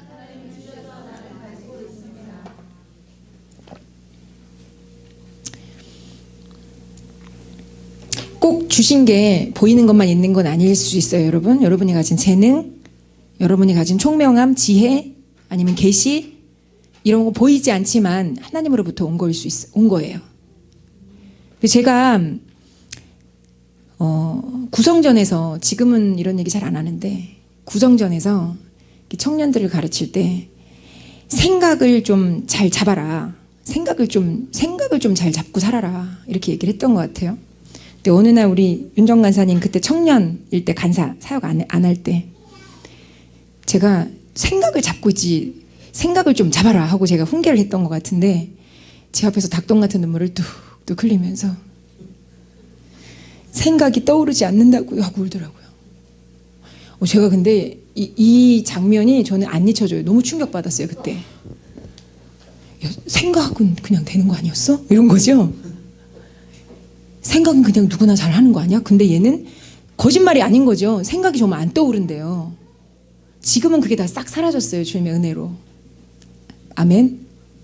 생각이 새로워지고 이 총명이 살아났는데 그때는 뭔가 상처와 눌림으로 인해서 생각이 떠오르지 않는데요. 근데 그게 불가항력적인 거예요, 장본인한테는. 제가 그때 한데 정말 그때도 망치로 한데 어줌맞은 느낌이었어요. 내가 생각을 잡고 살 수 있는 건 주님의 은혜였구나를 알았어요. 제가 이번에 거기 세미나 장소에 가서 어떤 목사님한테 기도를 받는데 그 목사님이 저한테 뭐라고 기도를 해주시냐면, 전도사님에겐 하나님이 한 모자를 씌워주셨습니다. 이 모자는 생각을 주님 안에서 잡고 살아갈 수 있게 해주는 모자고, 이것은 전도사님을 향한 주님의 은총입니다. 다시 저한테 컨펌이 되는 기도를 해주셨어요. 저한테는 이런 은총이 있거든요. 저는 딴 생각이 잘 안 나요. 그래서 제가 살면서 제일 이해가 안 됐던 게 목사님이었어요. 왜 이렇게 많은 생각들을 하고 왜 이렇게 다른 생각들을 많이 하지? 그러니까 판단하는 거죠. 제가 이런 거 많이 주님 안 된 거 있으면 회개합니다. 여기서. 여러분이 가진 거 있잖아요. 그거 은총이에요. 은혜입니다. 생각조차도 은혜예요. 왜 안 되지? 라고 저처럼 죄 짓는 손가락을 접으시는 마음이 되게 축복합니다. 그리고 회개하실 것은 회개하세요. 그동안 판단하는 이런 손가락질 많이 하셨던 분들 있다면 다 이렇게 접으시고 보혈 바르시고 깨끗게 하시고 여러분이 가진 거 생각의 영역까지 다 은혜예요. 그래서 우리는 첫 번째 하나님께 감사해요. 자, 근데 하나님께만 감사해서 끝나면 안 돼요. 하나님의 은혜의 통로가 되어준 사람에게도 감사를 표현하셔야 됩니다. 이게 저는 진짜 하나님 앞에 감사하는 방식이라고 믿어요. 우리 간사님이 거기 가서 예언을 받으셨어요. 어떤 목사님한테. 근데 그 목사님이 이렇게 기도를 해주셨어요. 우리 자매님은 더 감사의 어떤 시즌으로 들어갑니다 그랬나? 감사하십시오. 그러면서 이렇게 질문하시는 거예요. 그분이 좀 교사적인 분이었나 봐요. 자, 그러면 감사를 표현하셔야 되는데 누구한테 감사하셔야 될까요? 라고 질문하셨어요. 그 목사님이. 잘 모르는 분이에요, 저는. 근데 우리 간사님이 목사님하고 전도사님이요? 라고 대답했어요. 그랬더니 그 목사님이 뭐라고 얘기를 하시냐면 겉으로 볼 때는 그 목회자에게 감사하는 게 이상해 보일 수 있지만 이렇게 목회자를 향해 감사를 표현하게 될 때 하나님이 그 감사를 받으십니다. 감사를 표현하십시오. 여러분들한테 제가 감사를 받아먹으려고 이걸 쓰는 게 아니에요. 감사의 대상은요, 목회자만 있는 건 아니에요. 여러분에게 은혜를 부어주는 통로가 되는 대상.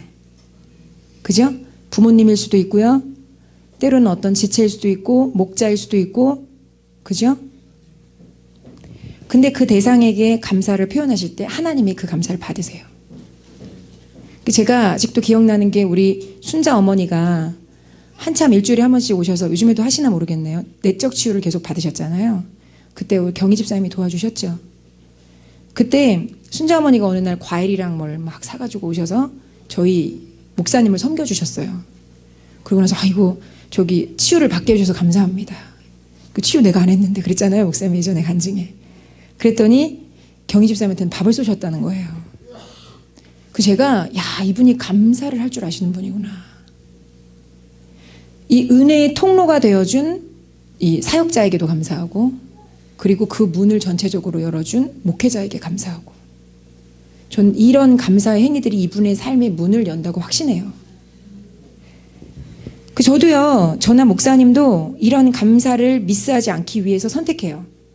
그리고 그런 마음을 또 주세요. 저희가 예전에 중국으로 다음 세대들 중심으로 데리고 비전 트립 선교여행 간 적 있죠?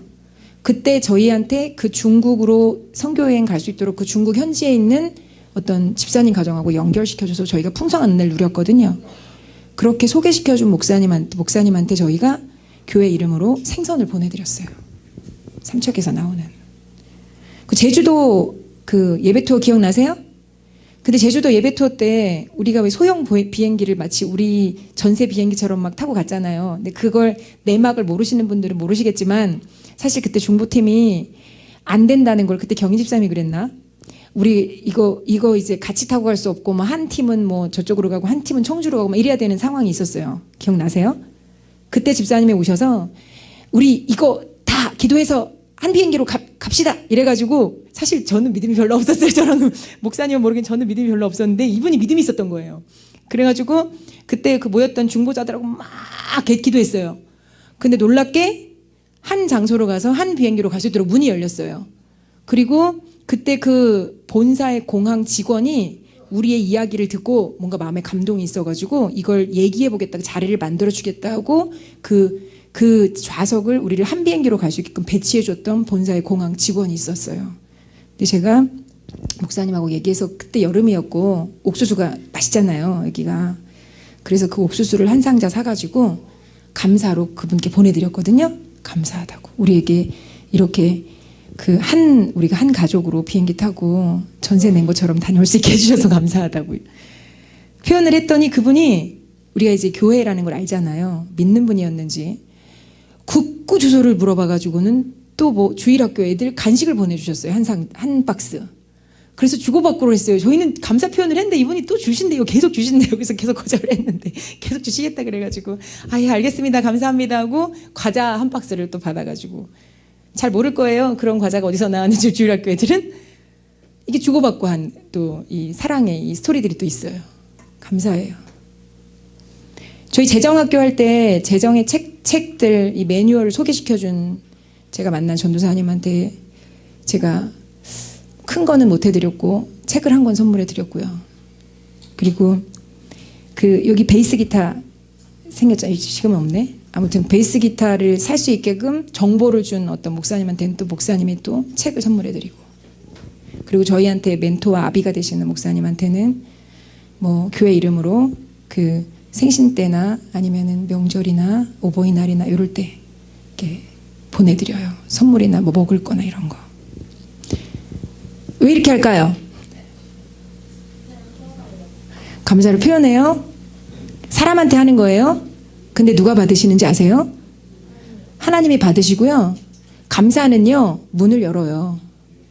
저희 교회가 여기까지 올 수 있었던 키워드가 저는 감사라고 믿어요. 이제 목사님 안에 있는 기름 부음이기도 하고요. 그걸 통해서 우리는 알지도 못하는 때로는 계속 문으로 들어와요. 문으로 들어가고. 여러분 감사로 그분에 들어가십시오. 감사는 축복의 문이에요. 그래서 감사의 특징 제가 3가지를 간단하게 말씀을 드릴게요. 제가 지금 말씀드렸어요. 하나는 감사는 문을 열어요.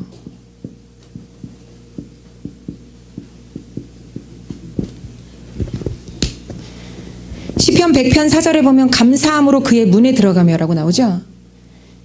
감사함으로 하늘 문에 들어가는 거예요. 자, 우리 옆에 분 축복합시다. 감사함으로 하늘 문으로 들어갑시다. 감사함으로 천국 문으로 들어갑시다. 하늘 문이 열리면 뭐가 열리는 줄 아세요? 여러분들의 인생의 새로운 문이 열려요. 인생의 문이 열려요. 감사는 문을 열어요. 실제 감사는 문을 열어요. 그리고 문은요 많은 경우 사람일 경우가 많아요. 하나님이 그 문을 통해서 일하세요. 여러분 마땅히 표현해야 될 감사를 놓치지 마십시오. 여러분이 마땅히 표현해야 될 감사를 표현하잖아요. 그럼 인생의 문이 열려요. 그럼 놓치면 어떻게 될까요? 문이 닫혀요. 문이 막혀요. 저는요 사실 여러분들한테 오늘 진짜 엄마의 마음으로 당부하듯이 저는 섰어요. 솔직히 말하면 여러분이 마땅한 감사를 하나님께 올려드리고 근데 감사도요 하나님께는 감사하는데 사람한테 감사 안 해. 이거 문제예요. 제가 볼 땐. 근데 사람에게는 감사하는데 하나님께는 감사한 거 만들여? 이것도 문제예요. 1순위는 누구예요? 하나님이에요. 하나님께 감사 드리셔야 돼요. 그리고 그 감사의 통로가 되어준 은혜의 통로가 되어준 하나님의 사람에게 지체에게 부모님에게 감사를 표현하는 거예요. 그럼 문이 더 열려요. 진짜 문이 열려요. 누가복음 17장에 보면 나병 환자 10명이 나오죠. 나병 환자 10명이 막 소리치면서 와서 자기들을 고쳐달라고 멀리 서서 막 외쳐요. 예수님 뭐라고 하세요? 가서 제사장들에게 너희 몸을 보여라 얘기해요. 바로 그 장소에서 고쳐주신 게 아니에요? 그러면 10명이 어떻게 했을까요? 이제 예수님이 이쪽에 따박 가다가 예수님이 소리쳤더니 가서 제사장에 가서 너희 몸을 보여 라고 했더니 뒤돌아서서 성전을 향해서 막 달렸겠죠. 제사장한테. 근데 달리던 길에 문둥 이 나병이 고쳐졌어요. 근데 이렇게 성전을 향해서 가다가 왜냐하면 구약시대 보면 율법에 이런 어떤 이 부정한 병에 걸렸을 때 제사장이 이걸 검사해서 이제 여러 가지 체크를 한 다음에 너는 정결해라고 선포해주면 이제 이 부정한 이 나병 환자 인생이 끝나는 거예요. 그래서 제사장한테 보여서 선포를 받아야 되거든요. 근데 그래서 이제 가는 길에 자기가 치료된 걸 알고 돌아온 사람이 1명. 여러분들 모두 그 돌아오는 한 명이 될 수 있게 축복해요. 예수님이 놀랍게도 이들이 돌아왔을 때 질문하세요. 10사람이 다 깨끗함을 받지 않았니? 그 9은 어디 갔니?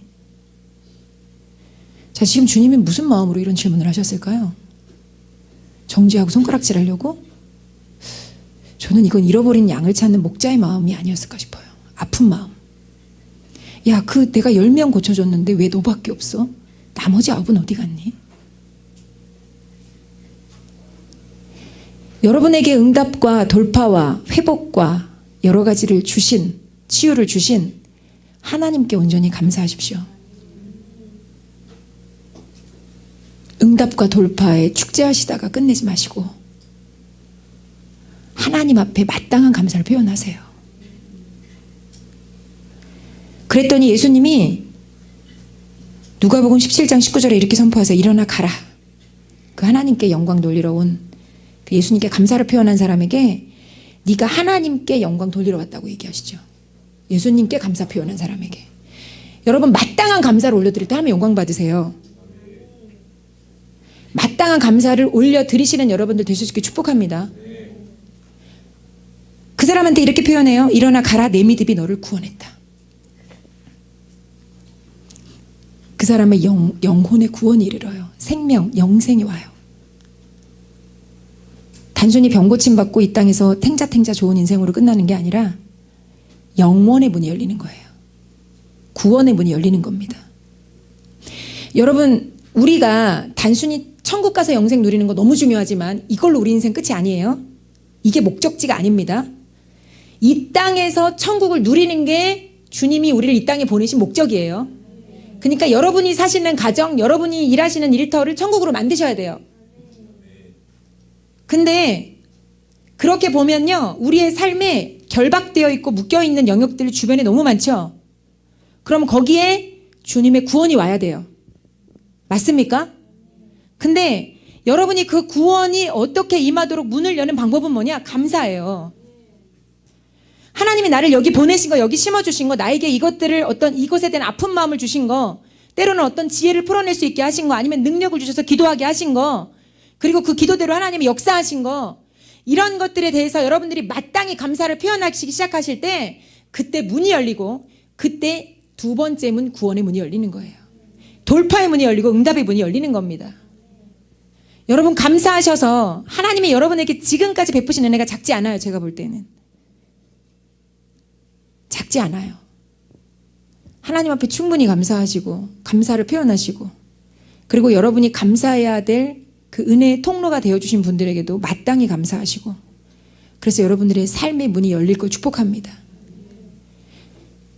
자기 몸 고쳐진 것에 흥분해서 예수님 잊어버리고 떠난 9명이 아니라 자기 몸이 깨끗해진 걸 깨닫고 이 깨끗해지게 해주신 그 근원이 되시는, 능력이 되시는 예수 그리스도께 돌아와서 마땅히 감사와 영광을 표현하는 그 돌아온 나병 환자 한 명과 같은 그 감사의 문이 저와 여러분들 가운데 열릴 것을 선포합니다.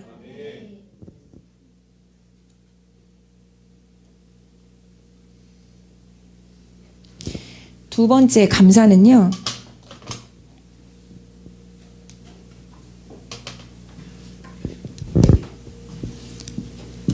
믿음의 표현이고요.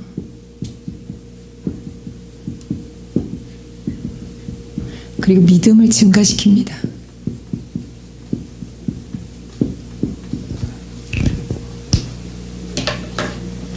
우리 빌립보서 4장 6절 7절 한번 해볼까요?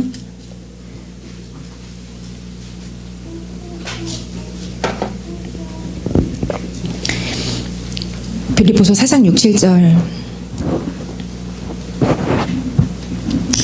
제가 6절 읽을게요. 아무것도 염려하지 말고 다만 모든 일에 기도와 간구로 너희 구할 것을 감사함으로 하나님께 아뢰라. 그리하면 모든 지각에 뛰어난 하나님의 평강이 그리스도 예수 안에서 너희 마음과 생각을 지키시리라. 아멘. 아멘. 자, 6절 보시면요, 염려하지 말고 기도하고 간구하는데 감사함으로 하나님께 구해라고 얘기하죠. 제가 질문 하나 할게요. 너희 구할 것을 감사함으로 하나님께 아뢰라 라는 표현이 만약에 감사함으로가 빠져요. 그래서 제가 가정하는 거예요. 너희 구할 것을 하나님께 아뢰라 라고만 쓰여져 있어요. 감사함으로 하나님께 아뢰는 거랑 그냥 아뢰는 거랑 차이가 뭘까요? 아주 눈치가 빠르시네요.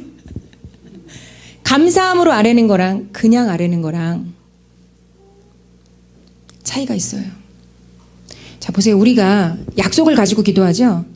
문제가 있을 때 기도하죠. 아니면 하나님이 어떤 기도 제목을 주셔가지고 그걸 가지고 기도하죠. 근데 우리가 기도할 때는 그 약속이나 문제가 응답되거나 돌파되길 원해서 기도하죠. 근데 우리의 기도의 대상은 누구죠? 하나님이죠. 근데 우리가 문제나 응답에 너무 집중돼 있으면요, 때로 기도의 대상인 하나님 잊을 때가 있어요. 여러분 그러신 적 없으세요? 전 있어요. 너무 그 문제와 이 돌파와 약속이 심취해서 진짜 그 존재이신 하나님은 뒷전이야. 그리고 뭔가 막 멀티면 사업 돌파면 사업 돌파, 아니면 뭐 아무튼 필요한 거, 재정 1,000만 원이면 그 1,000만 원을 위해서 막 열심히 기도하는데 막상 나의 기도를 들어주시고 응답하시고 약속을 주신 하나님의 존재 자체를 별로 의식하지 않고 기도할 때가 있어요. 이 동의되시나요? 그래서 우리가 기도할 때는 감사의 대상이신 하나님을 기억하고 기도하셔야 돼요. 나의 기도를 들으시는 하나님을 기억하고 기도하셔야 돼요.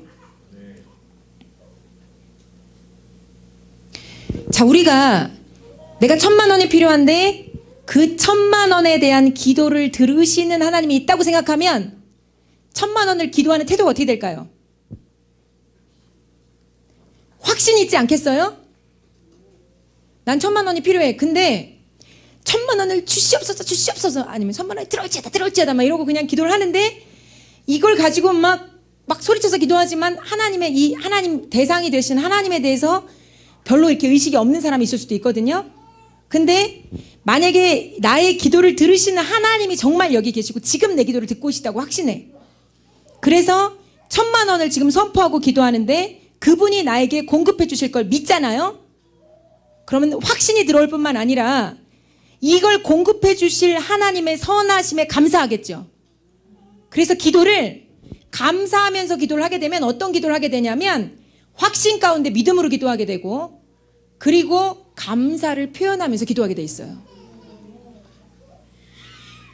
그러니까 너희 구할 것을 그냥 구하는 거랑 감사함으로 하나님께 아뢰는 건 달라요.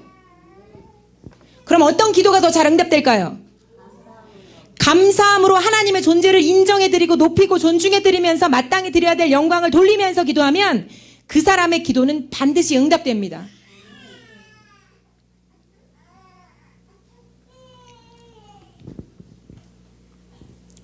근데 놀라운 거는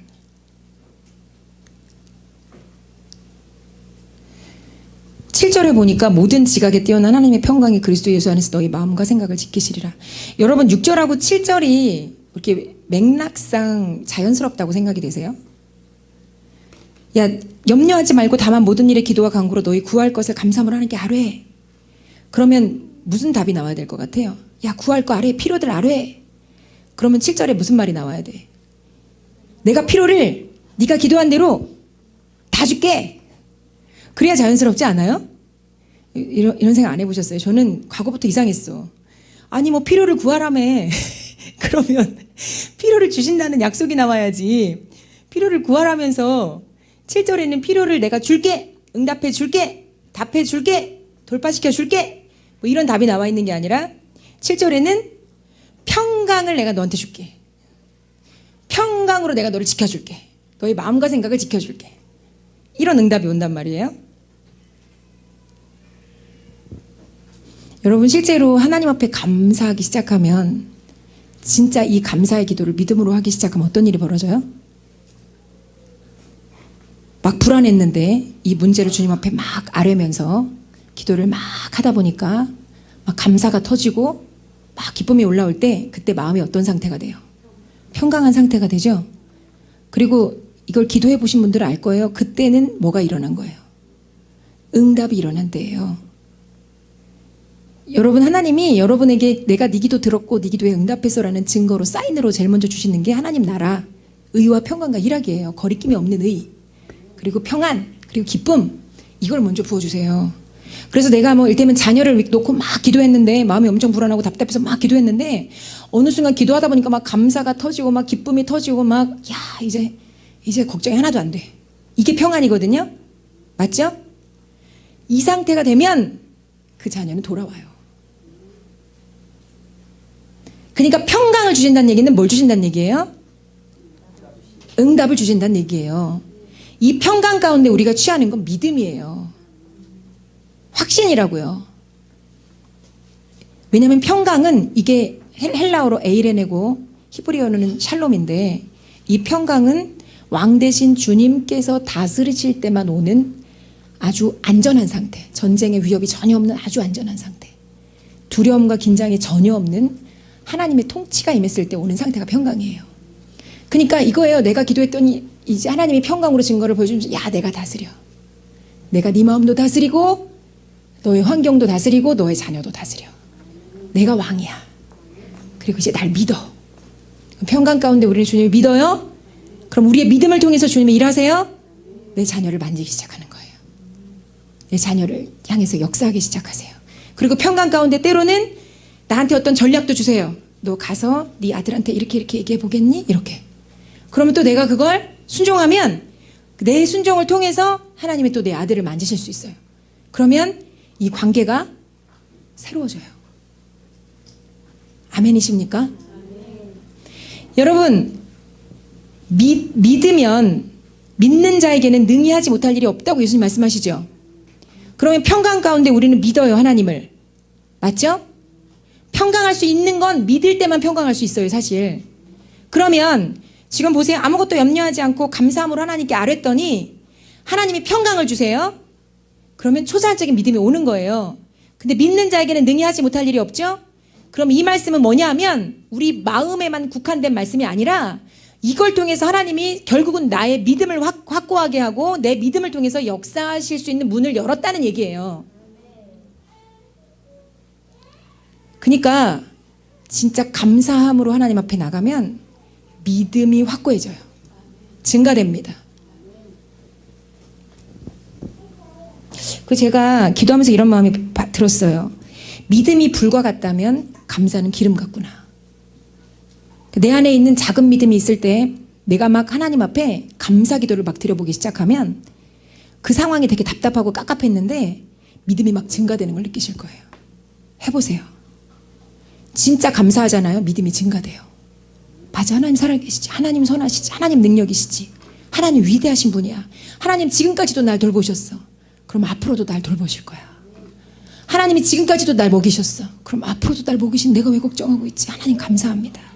하나님의 공급을 믿어요. 하나님이 돌봐주실 걸 믿어요. 하나님이 함께 하실 걸 믿어요. 하나님이 역사하실 걸 믿어요. 우리는 감사를 통해서 믿음을 확립하고 그리고 증가시키는 거예요. 여러분, 감사의 문을 여셔서 더 큰 믿음으로 나아가실 수 있게 축복해요. 더 큰 믿음이 주어진다는 얘기는 더 큰 하나님의 역사를 볼 수 있는 문이 열린다는 얘기예요.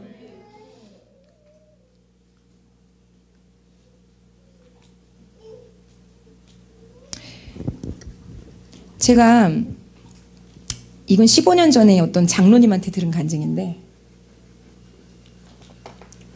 이분이 꿈꾼 얘기를 해주시더라고요. 교회에서 나름 되게 존경받는, 칭찬받는 사람들에게 그런 장로님이셨대요. 근데 이 장로님이 어느 날 꿈을 꿨는데 꿈에 백보자 심판대 앞에 딱 서셨대요. 근데 왜 그 양과 염소의 비유 아시죠? 복음서에.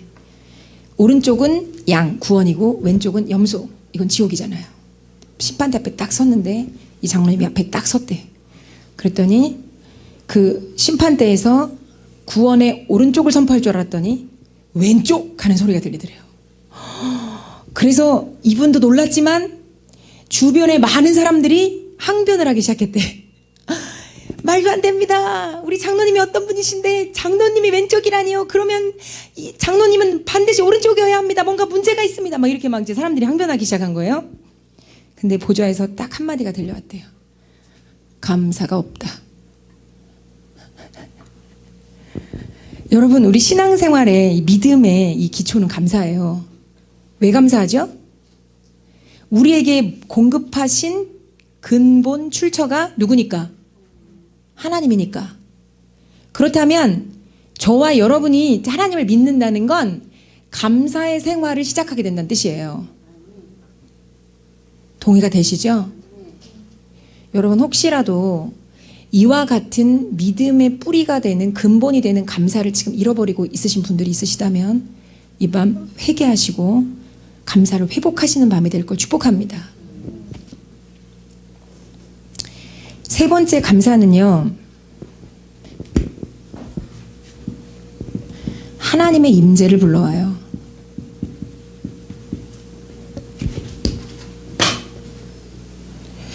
제가 이전에 어떤 릭 조이너 책에서 읽은 내용인데, 이분이 하나님이 환상 가운데 천국을 보게 하시고 천국의 보좌를 보게 하셨어요. 천국 보좌에서 보좌, 왜 우리 상급이 클수록 보좌 가까이에 간다 그러잖아요. 그 보좌 가까이에 있는 굉장히 영광스러운 사람을 본 거예요. 근데 하나님이 그분이 이 땅에서 어떤 모습으로 사셨는지를 보여주셨어요. 이 저자한테. 근데 보니까 그분이 이 땅에서 거지였어요. 이름이 안젤로인데, 거지가 어느 날 살다가 전도지를 통해서 복음을 접했어요. 그리고 예수님을 믿게 됐어요. 너무 기뻐서, 거지니까 집이 없잖아요, 주거지가. 그래서 이 거지가 어느 날 이제 사과 박스 하나를 얻은 거예요. 사실 쓰레기죠, 그죠? 근데 사과 박스 하나를 자기가 자려고 한 자리에다 두고 자기에게 오늘의 이 사과 박스 잠자리를 주신 하나님 앞에 엄청 감사를 드린 거예요. 사과 박스를 주셔서 감사하다고. 거기에 하나님의 임재가 방문해 버렸어요. 그리고 이 안젤로가 그 이후로 자기가 전도지를 통해서, 이 거지니까 전도도 안 해 사람들이. 지나다니는 딩고는 전도지 통해서 전도받은 거예요. 자기가 전도지를 통해서 구원을 받아서 돈만 생기면, 구걸에서 돈만 생기면 전도지를 구입해요. 그리고 그걸 뿌리고 다니는 거예요. 이렇게 열심히 전도하고 있는 이 안젤로의 모습이 너무 귀해서 주님이 안젤로에게 한 영혼을 붙이세요. 그게 알코올 중독자였어요. 인생 답 없는 인생이죠, 알코올 중독자. 근데 이 안젤로가 알코올 중독자를 돌봐요. 천국에서는 천국의 시민들이 막 난리가 났어. 안젤로를 언제까지 저렇게 고생스럽게 놔두실 겁니까? 얼른 천국으로 데려와 주십시오. 라고 막 이렇게 막 이렇게, 뭐라 그러지? 항의? 뭐라 그래? 아무튼 이게 막 이렇게 건의가 막 올라가고. 그때 이 안젤로가 추운 겨울날 그 알코올 중독자를, 너무 추우니까 자기 겉옷을 벗어주고, 그리고 동사예요. 얼어 죽어요. 그리고 그분이 올라간 곳이 하늘 보좌예요. 예수님 가까운 자리. 놀랍지 않나요? 이게 사실일 수도 있고 비유일 수도 있지만 어쩌면 사실일 수도 있지 않을까 싶어요, 제 마음엔. 사과박스 상자 그 공간 하나를 하나님의 임재가 가득한 영광의 장소로 바꿀 수 있는 감사. 저와 여러분이 이거 배워야 될 것 같아요. 그죠? 여러분이 사시는 집 사실 되게 좋잖아요. 방도 되게 좋죠. 사과박스만이 하겠어요? 이 공간도 너무 좋죠. 그렇다면 우리는 사실은 안젤로보다는 한 1000배 이상은 감사해야 될 것 같아요. 그럼 우리만 제대로 감사하면 이곳에 하나님의 영광이 엄청 풀어질 거예요. 아멘이십니까? 여러분, 이 밤 감사로 이곳을 영광의 장소로 바꾸십시오. 하나님의 임재, 하나님 함께 하시는 장소로 바꾸세요. 그리고 여러분의 이 처소, 여러분의 방, 여러분의 사업장을 감사하셔서 감사의 처소로 바꾸시고, 그 여러분이 혹시 운전하시면서 어디 왔다 갔다 하시는 분들은 그 차 안을 임재와 영광의 장소로 바꾸세요. 감사가 그 문을 열어요. 하나님의 임재를 불러온다고요.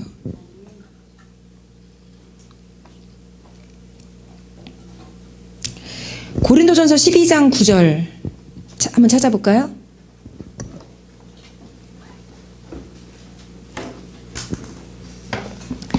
찾았으면 읽어주세요.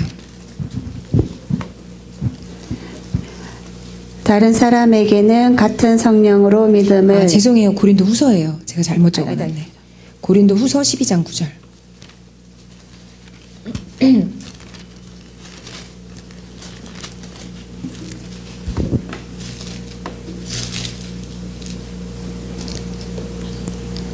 나에게 이르시기를 내 은혜가 내게 족하도다. 이는 내 능력이 약한 데서 온전하여 짐이라 하신지라. 그러므로 도리어 크게 기뻐함으로 나의 여러 약한 것들에 대하여 자랑하리니 이는 그리스도의 능력이 내게 머물게 하려 함이라. 아멘. 아멘. 물론 여기는 나의 여러 약한 것들에 대하여 자랑한다고 나오죠. 근데 저는 이걸 감사라고 봐도 무방하다고 생각이 돼요. 나의 여러 약한 것들, 연약한 것들에 자랑하려면 감사를 먼저 해야 되지 않나요? 내 걸로 먼저 받아들여야 자랑이 나가죠. 근데 보세요. 내가 이런 여러 약한 것들에 대해서 자랑하는 건 그리스도의 능력이 내게 머물러 있게 하기 위해서야. 그리스도께서 능력으로 나와 함께 하시기 위해서 나는 나의 약한 것들을 자랑해. 여러분, 감사는요, 하나님의 임재와 영광을 불러와요. 여러분 진짜 원하는 거 하나님 함께 하심 아니에요? 근데 사실 약속되어 있고 우리는 하나님 함께 하시는 자들이에요. 근데 내주하시는 성령이 계시지만 우리가 또 주님께 온전한 영광을 올려드릴 때 주님이 또 오신다고요. 임재로 오세요. 영광으로 오세요. 그리고 주님을 나타내시고 주님의 사랑을 나타내시죠. 이게 감사를 통해서 시작되고 감사를 통해서 하나님께 영광 올려드리는 일이 일어나는 거예요. 감사는 굉장히 중요해요. 하늘 문을 열고 영적인 문을 열고 그리고 인생의 문을 열고 그리고 하나님의 함께 하심과 그 사랑의 문을 열어요. 여러분 이 밤 혹시라도 지금까지 내가 받은 것들에 대해서 물론 믿음으로 앞으로 주실 것들도 감사하셔도 돼요. 근데 지금까지 나에게 주신 은혜들 그것이 연약함도 여러분 은혜의 통로예요. 맞죠? 여러분 그 연약함이 없었으면 주님께 왔겠어요? 탁 까놓고 한번 얘기해 보자고요. 그죠? 저는 연약함 때문에 주님께 올인했어요. 인생. 제가 감당이 안 돼서. 여러분이 가진 그 수치, 여러분이 가진 그 무능함, 여러분이 가진 그 연약함, 부족함 이것 때문에 사실 여러분들 주님 붙잡기 시작했어요. 기도 생활 배우기 시작했고 예배하기 시작했고 하나님 말씀 앞에 순종하기 시작한 거예요. 그게 이유예요. 그렇다면 이 연약함이 나에게 얼마나 선한 도구예요. 그리고 내가 주님 붙잡을 때 주님이 점점 강건케 하시잖아요. 또 계속 강건케 해가실 거고 계속 날 회복시키실 건데 이 연약함이 얼마나 감사해요. 여러분 만약에 다 갖췄어 봐요. 제가 볼 때 여기 있으실 분 한 분도 없으실 거래요. 저만 해도 제가 완벽하면 저 여기 안 있어요. 제가 다 가졌으면 저 여기 안 있어요. 세상에 날아다니지. 여기 왜 있어요? 제가 완벽한데. 주님이 나의 수치와 나의 연약함과 나의 약함들을 십자가로 다 소멸시켜 주시고 예수 피로 다 씻어 주셔서 내가 연약할 때도 날 사랑하시는 그분 앞에 나의 수치를 씻고 내가 부족해도 여전히 날 사랑의 눈으로 돌보아 주시는 그분의 사랑 안으로 들어가는 거예요. 나를 조건 없이 사랑해 주시는구나. 지금도 날 사랑하시는구나. 그럼 앞으로도 여러분들 실수투성이어도 사랑하실 거예요. 문제 있는 인생 모든 사람이 죄를 범하였음에 하나님의 영광에 이르지 못하더니 죄인인 인생들을 하나님의 영광에 이르지 못하는 인생들을 찾아오시는 거예요. 여러분이 죄인이 아니었으면 주님 안 찾아왔을지도 몰라요. 여러분 이 밤 여러분 안에 있는 그 연약함과 수치, 무능함, 약함 이거 다 주님 앞에 감사함으로 내려놓으실 수 있겠습니까? 여러분이 가진 정죄감, 수치감까지 다 주님 앞에 감사하세요. 가진 것도 감사하죠 물론. 근데 내가 갖고 싶었는데 지금 없는 것도 감사하세요. 그러면 주님의 임재가 찾아와서 아버지 사랑이 느껴지고 주님의 음성이 들릴 거예요. 그 여러분은 새롭게 이 밤 옷 입히실 거예요. 두 번째 부르심으로 정체성으로 여러분을 깨우실 겁니다. 같이 기도합시다.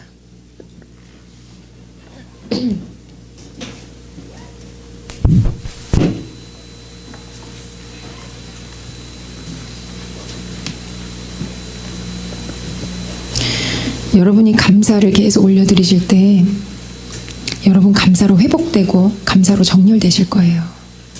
그리고 감사하잖아요. 문이, 하늘 문이 열린다는 얘기는 쉽게 말하면 기도의 문이 열린다는 얘기예요. 그리고 인생의 새로운 차원의 문이 열리는 거예요.